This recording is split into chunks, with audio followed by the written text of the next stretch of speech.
नमस्कार sir. Sir आमच्या पॉडकास्टमध्ये तुमचं मनापासून स्वागत. सर, अख्ख्या महाराष्ट्रामध्ये आपली ओळख अग्रगण्य न्यूरो आणि स्पाइन सर्जन म्हणून आहे. तर या यशाच्या शिखरापर्यंत पोहोचण्यासाठी आपला जो बालपण ते डॉक्टर बनेपर्यंतचा जो प्रवास होता, तो आम्हाला सांगा? तर नमस्कार, मी doctor Nikhil Bhamre, neuro and spine surgeon. मी गेल्या 8 ते 10 वर्षापासून नाशिक येथे कार्यरत आहे. मुंबई नाक्यावरील मेडिनोवा शताब्दी हॉस्पिटल येथे मी पूर्ण वेळ कन्सल्ट न्यूरोसर्जन म्हणून काम बघत असतो. आता तुम्ही जो प्रश्न विचारला, तर माझं तसं मूळचं गाव सटाणा तालुक्यात सोमपूर आहे. तर माझे आई आणि वडील दोघेही माध्यमिक शिक्षक होते. त्याच्यामुळे लहानपणापासूनच आम्हाला अभ्यासाची गोडी होती. तसं बघायला गेलं तर आमचं मेडिकल प्रोफेशनमधलं हे फर्स्ट जनरेशन आहे आणि एक डॉक्टरांकडे गेल्यानंतर त्या पेशाविषयी मला नेहमीच कुतूहल होतं आणि त्यामुळे लहानपणापासूनच मी कोणी विचारलं, की आपल्याला काय करायचं पुढे? तर मी म्हणायचो, की मला डॉक्टर व्हायचं आहे असं. तर त्या पद्धतीने मी वैद्यकीय याचा अभ्यास करण्यावरच भर दिला आणि 11वी-12वीला मी बायोलॉजी म्हणूनच एक स्पेशल सब्जेक्ट ठेवला होता आणि CETच्या दृष्टीने प्रिपेअर करून आणि नंतर मी MBBSला त्या पद्धतीने ॲडमिशन घेतलं. वैद्यकीय क्षेत्रात न्यूरोसर्जरी हा अत्यंत क्लिष्ट, चॅलेंजिंग आणि आव्हानात्मक विषय मानला जातो. मग ह्याच विषयामध्ये तुम्ही स्पेशलायझेशन करायचं का ठरवलं? ओके. तर मी जसं सांगितलं, की मी ज्यावेळेला MBBSला ॲडमिशन घेतलं, तर MBBSचा अभ्यासक्रम हा 4.5 वर्षांचा असतो. अभ्यासक्रम पूर्ण झाल्यानंतर आमची 1 वर्षाची इंटर्नशिप असते. इंटर्नशिपमध्ये आम्हाला प्रॅक्टिकली जाऊन पेशंट आपल्याला सिव्हिल हॉस्पिटलमध्ये होतोय आणि तिथे पेशंट तपासून त्यांचं कशा पद्धतीने ट्रीटमेंट करायची वगैरे याचं सगळं आम्हाला प्रॅक्टिकल नॉलेज घ्यायला लागतं. तर ज्यावेळेला हे पेशंट आम्ही बघायचो कॅज्युअल्टी किंवा अपघात विभागात, तर त्यावेळेला बरेचसे पेशंट जे अपघात रुग्ण असायचे ते हेड इंजुरी म्हणून यायचे आणि हेड इंजुरी बघितला तर पेशंट अतिशय सिरियस असतो. त्यांना आम्ही त्यावेळेला रिससिटेट करायचो. त्यांना आपण ट्यूब टाकणं, व्हेंटिलेटरवर घेणं आणि नंतर मग आम्ही त्यांना इमर्जन्सी वॉर्डमध्ये शिफ्ट करायचो. ज्यांना गरजेचं असायचं त्यावेळेला न्यूरोसर्जन्स येऊन त्यांचं ट्रीटमेंट करून, त्यांच्या सर्जरीज करून आणि इतके सीरियस रुग्ण 2 ते 3 दिवसात आम्हाला बऱ्यापैकी चांगले झालेले दिसायचे. त्यामुळे मला वाटलं, की हा चॅलेंजिंग जॉब आहे आणि मला नक्कीच त्याच्यात काम करायला आवडेल. त्यामुळे MBBS नंतर आमचा MS चा 3 वर्षाचा अभ्यासक्रम असतो. त्यात मी जास्तीत जास्त न्यूरोसर्जरीच्या वॉर्डमध्ये जाऊन काम करणं, त्याच्यावर फोकस करणं हा गोल ठेवला आणि नंतर आमची सुपर स्पेशालिटी CET असते. त्यामध्ये महाराष्ट्रात एक 15 रँक येऊन आणि मग मी न्यूरोसर्जरी ही ब्रांच सिलेक्ट केली. सर्वसामान्यांना वाटतं की न्यूरोसर्जन म्हणजे फक्त मेंदूचे डॉक्टर. पण तुमच्या कार्यक्षेत्रामध्ये असे कोणकोणते उपचार आणि शस्त्रक्रिया येतात? ओके. तर न्यूरोसर्जरी म्हटलं की त्याच्यामध्ये नुसता मेंदू नाही, तर मेंदू आणि मणके ह्या दोघांचाही समावेश असतो. आता आमच्या फील्डमध्ये नेमकी आम्ही काय काम करतो, तर मेंदूचे जे आजार असतात, जसं मी आता सांगितलं की हेड इंजरी, अपघातग्रस्त रुग्णांना लागलेला मेंदूला मार, त्याच्यानंतर मेंदूत झालेल्या रक्ताच्या गाठी किंवा मेंदूत झालेले ट्यूमर्स ज्याला आपण ब्रेन ट्यूमर्स म्हणतो, जन्मतः झालेले मेंदूचे आजार, मणक्याचे ज्या समस्या आहेत, ज्या आजकाल खूप साऱ्या उद्भवतात, मणक्यात गादी सरकणं, मणक्यात इन्फेक्शन्स होणं, TB होणं, तर यांच्यासाठी ज्या सर्जरीज लागतात, तर त्यासाठी न्यूरोसर्जन काम करत असतात. आता न्यूरोसर्जन म्हटलं तर सगळ्याच पेशंटला आम्ही सर्जरी करतो असं नाही. आमच्या बाह्यरुग्णात येणाऱ्या विभागात येणाऱ्या जवळपास 80% लोकांना आम्ही गोळ्या औषधांनी किंवा मग विदाऊट सर्जरीज बरं करतो. जे क्रायटेरिया सर्जरीचे असतात, ते 20% पेशंटसाठी लागतात आणि त्यांच्यासाठी आम्ही सर्जरीचा हा भाग रिझर्व्ह ठेवतो. आज वैद्यकीय क्षेत्रामध्ये रोबोटिक्स आणि नॅव्हिगेशन सारखी आधुनिक टेक्नॉलॉजी आलेली आहे. तर या आधुनिक टेक्नॉलॉजीमुळे न्यूरोसर्जरीच्या क्षेत्रामध्ये काय-काय सक्सेस रेटमध्ये बदल आपल्याला दिसतायत? येस, नक्कीच.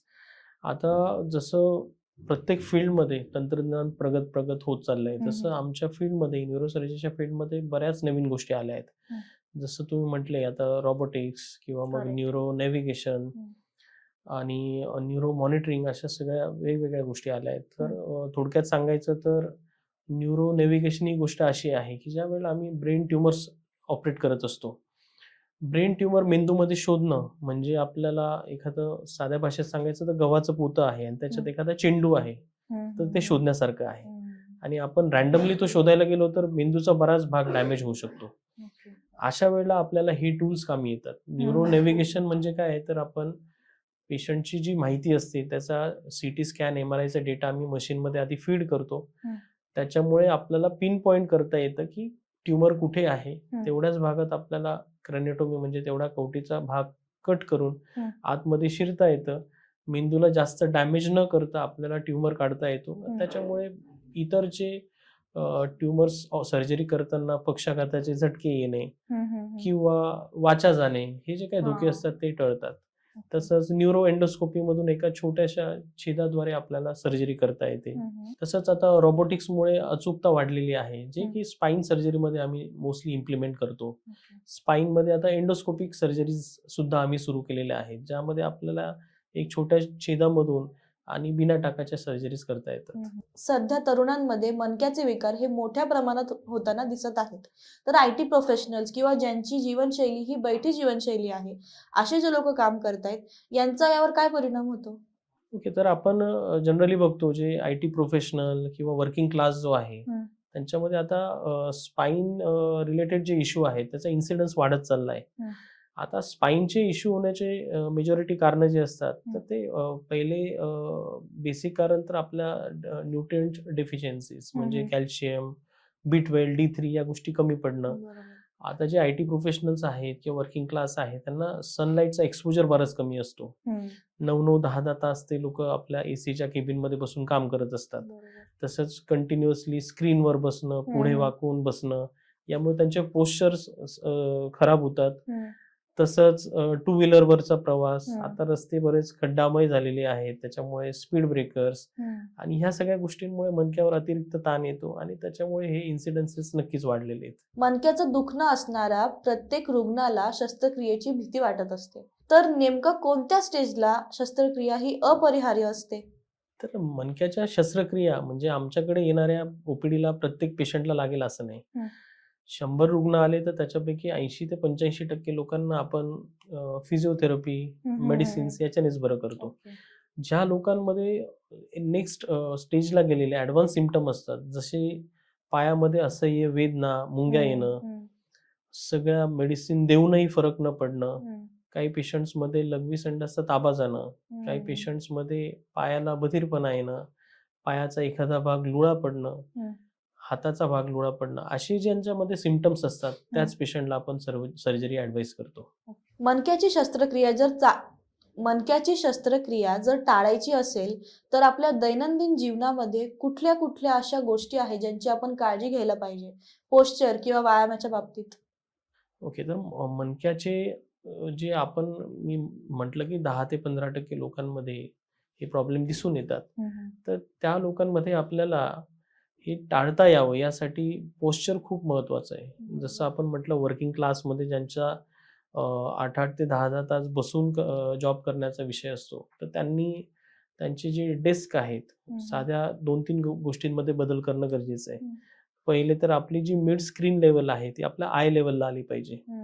आपला जो कम्प्युटरचा टाइपरायटर किंवा कीबोर्ड आहे तो आपल्या एल्बो लेवलला आला पाहिजे, ज्यामुळे पुढून वाकून काम करण्याची गरज त्यांना येत नाही आणि मग त्याच्यामुळे अतिरिक्त जो ताण येतोय तो कमी होईल. तसंच ज्यांना ऑलरेडी प्रॉब्लेम्स आहेत त्यांनी टू व्हीलर टाळणं, खूप जड वस्तू उचलणं, या गोष्टी टाळायला हव्यात आणि फिजिओथेरपिस्टकडे जाऊन रेग्युलर एक्सरसाइज शिकून ते करणं, साध्या भाषेत ज्याला बॅक एक्सटेन्शन एक्सरसाइजेस म्हणतो, आपल्या योगामध्ये भुजंगासन आहे, तर अशा गोष्टी त्यांनी केल्या तर त्या नक्कीच फायदेशीर ठरू शकतात. स्पाइन सर्जरी ही नक्की कशी केली जाते, त्यात किती वेळ लागतो आणि आधुनिक पद्धतीमुळे रिकव्हरी किती लवकर होऊ शकते? आता जनरली स्पाइन सर्जरी ही गेल्या 200 वर्षापासून होत आलेली गोष्ट आहे. आपल्याला जुन्या कन्व्हेन्शनल स्पाइन सर्जरीज ज्या होत्या कट करून किंवा मग चिरा मारून व्हायच्या, त्याच्यामुळे बऱ्याच पेशंटला खूप दिवस झोपून राहणं किंवा मग बऱ्याच वेळ आराम करणं या गोष्टी कराव्या लागायच्या. आता जसं जसं टेक्नॉलॉजी ॲडव्हान्स होत गेलेली आहे तर आम्ही आता ते सगळे मायक्रोस्कोपी किंवा MIS सर्जरीवर शिफ्ट झालेलो आहोत. त्याच्यामध्ये आपल्याला छोट्या ट्यूब्सद्वारे आतमध्ये सर्जरी करून आणि छोट्या इन्सिजनद्वारे ते करता येतं आणि त्याच्याही पेक्षा आता ॲडव्हान्स टेक्नॉलॉजी जी आम्ही आता नाशिकमध्ये रेग्युलरली करतोय आणि त्यासाठी आम्ही एक रिव्होस्पाइनचा एंडोस्कोपिक सेट आणलेला आहे. त्याद्वारे आपण 6 मिलीमीटरच्या इन्सिजनमध्ये पेशंटची सर्जरी करतो सेम डेला आपण पेशंटला चालवतो आणि हम्म. दुसऱ्या दिवशी सकाळी पेशंटला आम्ही डिस्चार्ज करतो. त्याच्यामुळे आपला रिकव्हरी टाईम खूप कमी झालेला आहे आणि आपल्याला जो पेशंटला मॉर्बिडिटी म्हणतो, म्हणजे हम्म. बरेच दिवसांसाठी आधीच्या सर्जरीनंतर कामावर जाता यायचं नाही, तर त्यांना रिकव्हरी किंवा त्यांच्या बॅक टू नॉर्मल लाईफला लवकरात लवकर येता येतं. स्पाइन सर्जरी ही नक्की कशी केली जाते, त्यात किती वेळ लागतो आणि आधुनिक पद्धतीमुळे रिकव्हरी किती लवकर होऊ शकते? तर हा सगळ्यात कॉमनली विचारला जाणारा प्रश्न आहे. आमच्याकडे पेशंट येतात आणि मग म्हणतात की आमच्या अशा अशा नातेवाईकाचं ऑपरेशन झालं आणि मग ते आजही बेडवर पडलेले आहेत किंवा मग त्यांना चालता येत नाही किंवा त्यांचे ऑपरेशन फेल गेले. तर ह्या गोष्टी आता जनरली मॉडर्न टेक्नॉलॉजीच्या साहाय्याने आपल्याला दिसत नाही. कुठल्याही माझ्या पेशंटला मी बेड रेस्ट ॲडवाइस करत नाही. इनफॅक्ट मी त्यांना जास्तीत जास्त चालायला लावतो. आपण बॅक टू नॉर्मल लाईफ किंवा कामावर जाण्यात दुसऱ्या आठवड्यापासून सुरुवात करू शकतो आणि फक्त मी आधी सांगितलं ज्या 2-3 प्रिकॉशन आहेत, ऑपरेशन नंतर आपल्याला टू व्हीलर टाळणं, 2-3 आठवड्यासाठी जड वस्तू उचलणं, मांडी घालून बसणं, या गोष्टी आपण टाळायला लावतो जनरली. पूर्वी असं म्हटलं जायचं की मणक्याच्या ऑपरेशन नंतर पूर्ण आयुष्य आपल्याला बेडवरच काढावं लागेल. यात कितपत तथ्य आहे आणि एकदा ऑपरेशन झालं की रुग्ण किती लवकर पुन्हा कामावर जाऊ शकतो? आता ब्रेन ट्युमर्स हा मल्टी फॅक्टोरियल डिसीज, म्हणजे त्याला एक कारण आपण देऊ नाही शकत. पण त्यातल्या त्यात कॉमन कारणं जी असतात, ज्यामध्ये आपण जेनेटिक्स म्हणतो. त्याच्यानंतर म्हणजे बऱ्याच पेशंटला तो फॅमिलियल कोणत्या आधीच्या जनरेशनमध्ये असेल तर तो आलेला असतो. काही पेशंट्समध्ये ज्यांना आपण न्यूट्रिशनल डेफिशियन्सीज म्हणतो, अशा याच्याने आलेला असतो. आणि बरेचसे पेशंट हे इडिओपॅथिक असतात, ज्याला आपण कुठलंही कारण शोधू शकलेलो नाहीये. पण तरीही आता मोबाईलचा वाढता वापर आणि ब्रेन ट्युमर्सचा इपिडेमिक याच्याशी पण आता बरेच लोक किंवा रिसर्च हे सांगड घालतायत. तर हे काही कारणं आपण कॉमनली नमूद करू शकतो. मेंदूच्या अत्यंत नाजूक भागातील गाठी काढताना तुम्ही कोणत्या नवीन तंत्राचा वापर करता? आताच आपण जे डिस्कस केलं की ह्या ज्या गाठी काढताना आपण न्यूरो नॅव्हिगेशन्स, न्यूरो मायक्रोस्कोप्स आणि क्लिष्ट जागेवर आहे, ज्याला आपण इलोक्वंट एरियाज म्हणतो, ज्याच्यामध्ये आपल्याला दुसऱ्या भागातली ताकद आहे, बोलणं आहे, अशा जागेतल्या जेव्हा ट्युमर्स आम्ही ऑपरेट करतो त्यावेळेला आम्ही पेशंटला पूर्ण शुद्धीवर ठेवून आम्ही सर्जरीज करतो. मेंदूच्या तेवढ्याच भागाला, कवटीच्या तेवढ्या भागाला आम्ही भूल देतो, त्यातून आत शिरतो आणि पेशंटला जागा ठेवून आम्ही मॉनिटर करून ट्युमर काढत असतो. ज्यामध्ये आपल्याला दुसऱ्या बाजूची, म्हणजे समजा मी उजव्या बाजूचा ट्युमर ऑपरेट करतोय तर पेशंटच्या डाव्या बाजूच्या हातापायची हालचाल, तसंच त्यांचं बोलणं, या गोष्टी आम्ही मॉनिटर करत असतो. न्यूरो मायक्रोस्कोपच्या साहाय्याने आपल्याला मॅग्निफिकेशन खूप जास्त चांगलं मिळतं, त्याच्यामुळे बारीक बारीक गोष्टी आम्हाला दिसू शकतात आणि त्याच्यामुळे इतर नॉर्मल टिश्यूजला डॅमेज खूप कमी होतो आणि त्यामुळे पेशंटला नंतर होणारे जे प्रॉब्लेम्स असतात ऑपरेशन नंतर ते आपल्याला टाळता येतात. अर्धांगवायूचा झटका आल्यावरती गोल्डन आवर म्हणजे काय? अशा वेळी रुग्णाच्या नातेवाईकांनी तातडीने कोणती पावले उचलली पाहिजे? तर अर्धांगवायू किंवा स्ट्रोक ही जी गोष्ट असते ही 2 प्रकारची असते, ज्यामध्ये पहिला प्रकार असतो रक्तवाहिनी बंद पडून एखाद्या स्पेसिफिक मेंदूच्या भागाचा रक्तपुरवठा बंद होणे आणि त्याच्यामुळे आपल्याला दुसऱ्या बाजूचं पॅरालिसिस होणं.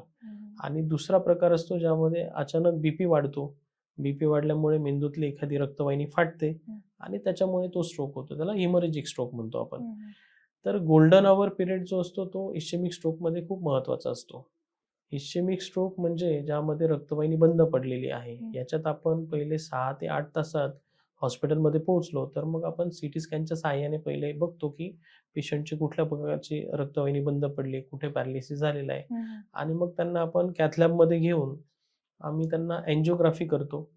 ज्या ठिकाणी आपली रक्तवाहिनी बंद पडली तो क्लॉट बाजूला करतो आणि त्याच्यामुळे रक्तपुरवठा सुरळीत होऊन भविष्यात येणाऱ्या त्यांना पक्षाघाताचा झटका आपण टाळू शकतो.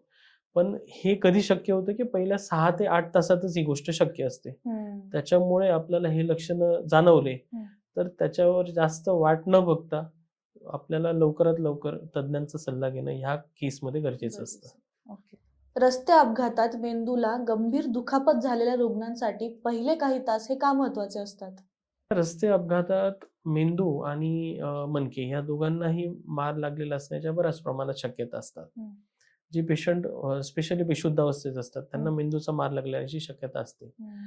मग त्यामध्ये आपल्याला आम्ही एबीसी प्रोटोकॉल म्हणतो त्याला, हं. की एअरवे, ब्रीथिंग अँड सर्क्युलेशन. हं. म्हणजे हे लाईफ सेव्हिंग मेजर्स असतात. हं. हे पटापट करणं गरजेचं असतं. ज्याच्यामुळे आपल्याला मेंदूला रक्तपुरवठा कमी होऊन हं. आणि त्यांना ऑक्सिजन कमी पडतो आणि अशा पेशंट्सला आम्ही हायपॉक्सिक ब्रेन इंजुरी म्हणतो. ओके. म्हणून लवकरात लवकर त्यांना मदत मिळाली हं. तर मग त्या हायपॉक्सिक ब्रेन इंजुरीचे जे लाँग टर्म सिक्वेली आहेत, खूप दिवस जे पेशंट सफर करतात ते आपल्याला कमी करता येतील. तसंच मणक्याचे जे आजार आहे किंवा मणक्याचा जो मार आहे, हं. हं. त्यामध्ये त्यांना मोबिलाइज किंवा हालचाल त्या ठिकाणी न होऊ देणे, की जेणेकरून आपल्या मज्जारज्जूला जास्त डॅमेज होतं. हं. त्यामुळे अशा पेशंटला इमोबिलाइज ठेवून आणि त्यांना आपल्याला हॉस्पिटलमध्ये लवकरात लवकर पोहोचणं गरजेचं असतं. अर्धशिशी किंवा मायग्रेनच्या रुग्णांची संख्या ही फार मोठी आहे. हा आजार पूर्णपणे बरा होऊ शकतो का? आता अर्धशिशी किंवा मायग्रेन हा मी मिसनॉमर म्हणेल. हं. आता मायग्रेनमध्ये फक्त एकाच बाजूचं डोकं दुखतं हा हं. गैरसमज आहे. हं. बऱ्याचशा रुग्णांना इनफॅक्ट सगळं डोकं दुखतं. हं. काही पेशंट्समध्ये असोसिएटेड सिम्प्टम्स ज्याला आपण डोळ्यातून पाणी येणे, हं. नाकातून पाणी येणे, तीव्र कळ एक साईडला जाणे, हं. हं. उलटी होणे, मळमळ होणे ह्या हं. सुद्धा असोसिएटिव्ह सिम्प्टम्स त्याच्यात असतात. हं. मायग्रेन हा जनरली 2 प्रकारचा म्हणतो आम्ही. हं. एक मायग्रेन विथ ऑरा आणि एक विदाऊट ऑरा. हं. तर ऑरा म्हणजे संकेत देणं. मग मायग्रेन विदाऊट ऑरा हा थोडासा कॉमनली आपल्याला बघायला मिळतो. आणि विदाऊट ऑरा म्हणजे जे आपण संकेत न देणारे मायग्रेन म्हणतो. हं. तर हे थोडे कॉमनली बघायला मिळतात. संकेत देणारे किंवा विथ ऑरा जे असतात, हं. तर त्यांना जनरली आपल्याला ते पेशंट्स डिस्क्राईब करतात, की आधी मला डोळ्यासमोर लाईट चमकल्यासारखं वाटतं. हं. काही पेशंट्सला मळमळ व्हायला लागते. काही पेशंट्सला गरगरायला लागतं. कानात रिंगिंग साउंड्स येतात. हं. तर हे सगळे लक्षणं आपण त्यांना आपण विथ ऑरा सिम्प्टम्स म्हणतो. हं. हं. आता मायग्रेन जनरली ज्या पेशंट्सला असतो, त्यांना काही खाद्यपदार्थ, फूड आपल्याला वर्ज्य करायला लागतं. हं. हं. ज्यामध्ये जनरली आम्ही स्पायसी फूड, हं. डार्क चॉकलेट्स, हं. त्याच्यानंतर कोल्ड ड्रिंक्स, स्मोकिंग, अल्कोहोल, हं. हं. ज्यामध्ये प्रिझर्व्हेटिव्ह आहेत अशा गोष्टी, चायनीज या गोष्टी त्यांना वर्ज्य करायला हव्यात. हं. आणि मायग्रेनची ट्रीटमेंट ही जनरली फार्मॅकॉलॉजिकल आणि नॉन फार्मॅकॉलॉजिकल म्हणजे गोळ्या, औषधं आणि इतर लाईफस्टाईलमध्ये बदल करणं हं. या खूप महत्त्वाच्या गोष्टी असतात. ओके. ज्यामध्ये आपण त्यांना सजेस्ट करतो, की तुम्ही जेवण, झोप वेळेवर घ्या, दिनचर्या तुमची स्थिर ठेवा. हं. 1 तास कमीत कमी आपल्याला त्यांच्याकडून व्यायाम करून घेता आला पाहिजे. हं. हं. आणि इतर जे मी आहारात बदल सुचवले, तर त्या गोष्टींची त्यांनी काळजी घेणं गरजेचं असतं. ओके. चेहऱ्यावरील तीव्र वेदनांचा आजार ट्रायजेमिनल न्यूरॅल्जिया हा बऱ्याचदा दातदुखी समजून दुर्लक्षित केला जातो. यावर आपण थोडा प्रकाश टाकाल का? आता ट्रायजेमिनल न्यूरॅल्जिया हं. हा जनरली बराच दुर्मिळ आजार समजला जातो. हं. आता ट्रायजेमिनल न्यूरॅल्जिया म्हणजे काय असतं, की आपल्या मेंदूकडून चेहऱ्याकडे येणारी जी नस असते त्याला आम्ही ट्रायजेमिनल नर्व म्हणतो. ही 5व्या नंबरची नस असते आणि ती चेहऱ्याला 3 भागांना सप्लाय करते. 1, 2 आणि 3 हे त्याचे ओके. 3 भाग पडतात. तर ह्या 3 भागांना चेहऱ्याच्या संवेदना घेऊन जाण्याचं काम ही ट्रायजेमिनल नर्व करते. हं. हं. तर हा आजार असा असतो, की ज्यामध्ये लहान मेंदूचं जे खूड असतं, तिथून ही नस जिथून बाहेर येते, हं. त्या ठिकाणी एक रक्तवाहिनी येऊन त्या नसेवर दाब देते आणि त्याच्यामुळे तीव्र वेदना, शॉक लागल्यासारखे झटके येणं, हं. हं. मिरच्या झोंबल्यासारखं वाटणं, हं. असे सगळे वेदनेचे प्रकार असतात. ओके. हा वेदनेचा भाग इतका सिव्हिअर असतो, की हं. याला मेडिकल लिटरेचरमध्ये सुसाईड डिसीज सुद्धा म्हणतात, की हा त्रास पेशंटला सहन करण्याच्या पलीकडे असतो. हं. हं. मग याची ट्रीटमेंट आधी आम्ही मेडिसिनने करतो. त्याच्यात कार्बामाझेपिन म्हणून एक गोळी येते, ज्याच्याने बऱ्यापैकी पेशंटला फरक पडतो. हं. हं. जे पेशंट्स त्याला रिफ्रॅक्टरी होतात, म्हणजे ज्या स्टेजला त्यांना गोळ्यांनीही फरक नाही पडत, तर अशा वेळेला आम्ही त्यांना सर्जिकल ऑप्शन्स सुचवतो. हं. हं. ज्यामध्ये आपण सर्जरी करून अंडर मायक्रोस्कोप त्या रक्तवाहिनी आणि नस यांना सेपरेट करून त्याच्यात न विरघळणारा कापूस म्हणजे टेफ्लॉन म्हणून पदार्थ असतो, तो हं. हं. टाकतो आणि तो जो शॉर्ट सर्किट होत असतो त्याला आपण बंद करतो आणि त्याच्यामुळे लगेचच पेशंटच्या वेदना बंद होऊ शकतात. तासनतास मोबाईल स्क्रीनकडे पाहिल्यामुळे आपल्या मेंदूवर किंवा मज्जासंस्थेवर काही दीर्घकालीन परिणाम होऊ शकतात का? आता मोबाईल आणि स्क्रीन टाईम खूप वाढलेला आहे आणि हम्म. बऱ्याच लोकांना सवय असते की कंटिन्युअस आपण खाली मान घालून मोबाईल बघणं किंवा झोपल्या झोपल्या मोबाईल बघणं. हम्म. आता जेव्हा आपली मान स्थिर असते त्यावेळेला आपला सर्वायकल स्पाईनवर प्रेशर 6 किलोग्राम असतं. पण ज्यावेळेला आपण पुढे वाकून कंटिन्युअसली आपण बघत असतो तर त्या गोष्टीला आपण टेक्स्ट नेक सिंड्रोम म्हणतो. त्याच्यावर प्रचंड प्रेशर येतं. हे 6 किलोग्रामचं प्रेशर ते 27 किलोग्रामपर्यंत वाढतं. त्यामुळे मणक्यातल्या गाद्या सरकणं, नेक स्टिफ होणं हे गोष्टी खूप कॉमनली बघायला मिळतात आपल्याला. त्याचप्रमाणे स्क्रीन टाईम वाढल्यामुळे आपल्या मेंदूवरही अतिताण येतो. मग त्यामुळे निद्रानाश, मायग्रेन सारखे ट्रिगरिंग फॅक्टर्स या सगळ्या गोष्टी आपल्याला दुष्परिणाम घडवतात. एखाद्या मोठ्या शस्त्रक्रियेपूर्वी तुम्ही स्वतःला आणि तुमच्या टीमला मानसिक आणि शारीरिक दृष्ट्या कसं तयार करता? आता जनरली न्यूरोसर्जरी म्हटलं तर आमचे बरेचसे ट्युमरच्या सर्जरीज ह्या 10-10 ते 12-12 तास चालतात. ज्यामध्ये कॉमनली सीपी अँगल ट्युमर्स किंवा मग आमचे अन्युरिझम सर्जरीज अशा मोठ्या सर्जरी येतात. अशा वेळेला आम्हाला नक्कीच शारीरिकदृष्ट्याही तेवढा वेळ उभं राहण्यासाठी स्टॅमिना हवा. मग आधी आम्ही आदल्या दिवशी व्यवस्थित पुरेशी झोप घेणं, प्री ऑपरेटिव्ह प्लॅनिंग महत्त्वाची असते त्यामध्ये. एक लाईट ब्रेकफास्ट करून आम्हाला हायड्रेशन महत्त्वाचं असतं. या सगळ्या गोष्टी प्रिफर आम्ही जनरली करत असतो. कोणते कौशल्य आहेत जे वैद्यकीय शाळेत शिकवले जात नाहीत, परंतु न्यूरोसर्जन म्हणून टिकून राहण्यासाठी ते अत्यंत महत्त्वाचे आहेत?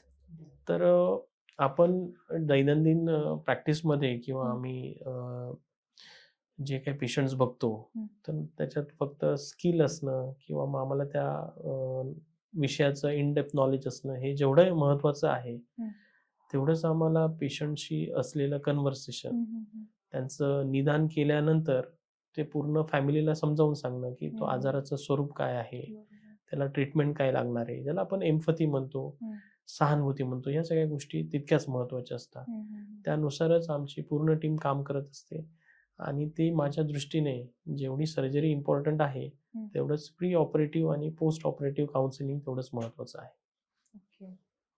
येत्या 10 ते 15 वर्षामध्ये न्यूरोसर्जरीच्या क्षेत्रात कोणते क्रांतिकारी बदल होतील असं तुम्हाला वाटतं? आता आजच आपण बघतोय, आपण जे डिस्कस केलं, की बऱ्याचशा नवीन-नवीन टेक्नॉलॉजी येत आहेत. आता नवीन येऊ घातलेल्या टेक्नॉलॉजीजमध्ये ब्रेन मशीन इंटरफेस नवीन टेक्नॉलॉजी येते, ज्यामध्ये ज्यांना अर्धांगवायू आहे किंवा अंग लुळं पडलंय, ज्याला आपण motor neuron disease, neuro degenerative disease याच्यात ते खूप कॉमन असतं. यामध्ये आता पुढच्या 10-15 वर्षात बरेच बदल घडून आणि मशीन्सद्वारे अशा रुग्णांना बऱ्यापैकी रिलीफ मिळण्याची शक्यता आहे. तसंच पार्किन्सन सारखे जे आजार असतात, ज्यांना आपल्याला क्युअर करण्यासाठी काही ट्रीटमेंट नाहीये, तर त्यांना आपण जीन थेरपी वगैरे या गोष्टी पुढे भविष्यात येण्याची शक्यता आहे त्याच्यात. तसेच ब्रेन ट्युमर्समध्ये पेप्टाइड व्हॅक्सिन्सवर बरंच मोठं रिसर्च वर्क चाललेलं आहे. आणि इतर फील्डमध्ये सारखंच रोबोटिक्स आणि एआय याचा बराच मोठा रोल यापुढे भविष्यात राहील त्याच्यात. शेवटी आरोग्याची काळजी घेणाऱ्या आमच्या तरुण पिढीला आणि वैद्यकीय क्षेत्रातील विद्यार्थ्यांना आपण काय सल्ला द्याल? आता तरुणपणात करिअर घडवण्यासाठी जेवढं आपलं अभ्यास किंवा मग तुमचे परिश्रम हे जेवढे महत्त्वाचे असतात, तसंच शरीराकडे लक्ष देणं खूप गरजेचं आहे. त्यासाठी समतोल आहार, एक 6 ते 8 तासाची रेग्युलर झोप, जीवन झोप वेळेवर घेणे आणि व्यायाम करणे हे तेवढंच गरजेचं आहे, जेवढं इतर आपल्या करिअरसाठी लागतं. त्याच्यामुळे मी त्यांना हाच सल्ला देईल, की शरीराची जपणूक करणं हे खूप गरजेचं आहे.